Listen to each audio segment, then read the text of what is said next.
اور قرآن عظیم کی تلاوت جو بندہ کرتا ہے کثرت سے، اللہ تعالیٰ کا وہ ایسا محبوب ہوتا ہے، ایسا محبوب کہ آپ دیکھنا موت کے وقت بھی اس کے چہرے پر نور طاری ہو جاتا ہے، ہاں اس کے لبوں پر مسکراہٹ ہوگی۔ قرآن کثرت سے پڑھنے والے کی روح آسانی سے نکالی جاتی ہے۔ امام احمد بن حنبل بڑے امام ہیں، فرماتے ہیں نزا کیا وقت تھا ان کے، اور اس وقت سے کوئی باہر آتا نہیں، لیکن اللہ تبارک و تعالیٰ جسے چاہے موت کے منہ سے نکال۔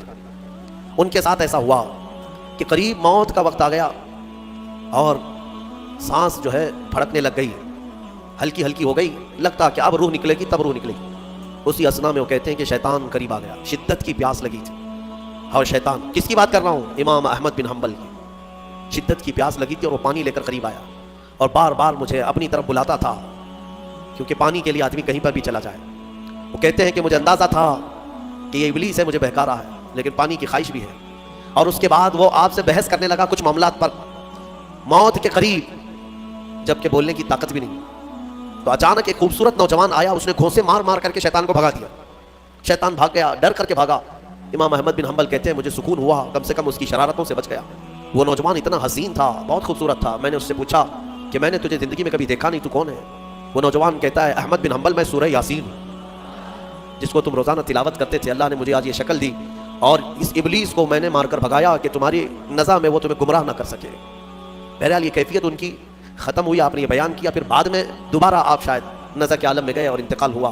لیکن میرے عزیزو اندازہ کرو، اتنے بڑے امام جن کا حال یہ ہے کہ لاکھوں حدیثوں کے وہ حافظ ہیں، ان کے ساتھ ابلیس اخیر وقت میں ایسے شدت سے گمراہ کرنے کی کوشش کرتا ہے، تو ہمارا اور تمہارا کیا حال ہے؟ اگر کوئی چیز اس وقت بچائے گی تو یہ اللہ کا کلام۔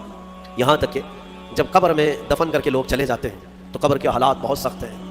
قبر بڑی چھوٹی ہے، ہم خود ہی کھودتے ہیں، جانتے ہیں کتنی قبر ہوتی ہے۔ اپنے مردوں کو آپ دفنا کر کے آتے، اتنی ہوتی ہے کہ کروٹ بھی نہیں لے پاتا مردہ، اور وہ بھی اس کو اتنا ٹائٹ کر کے نیچے پتھر یا اینٹ، یہ ڈھیلے سب رکھ کر کے قبلے کی طرف کر کے اس کو بند کر کے آ جاتے ہیں۔ پتہ ہے کس قدر گھبراہٹ ہوتی ہے، بہت گھبراہٹ ہوتی ہے۔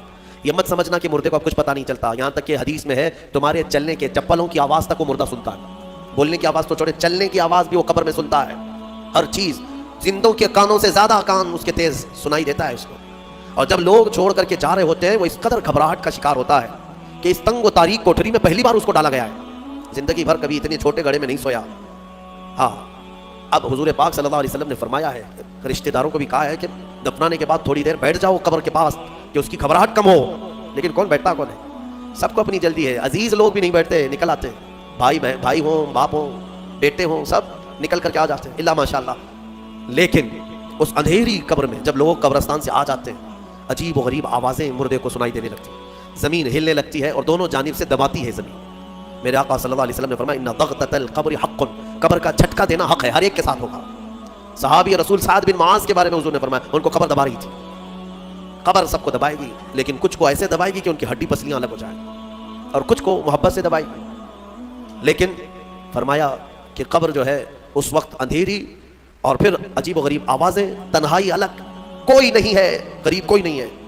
اس وقت کچھ لوگوں کی قبر میں ایسا ہے کہ اچانک ایک نورانی شکل کا نوجوان سرانے کے پاس آ کر بیٹھتا ہے اور کہتا ہے میں تیرا دوست ہوں، تو گھبرا مت، میں تیری دوستی نبھانے آیا ہوں۔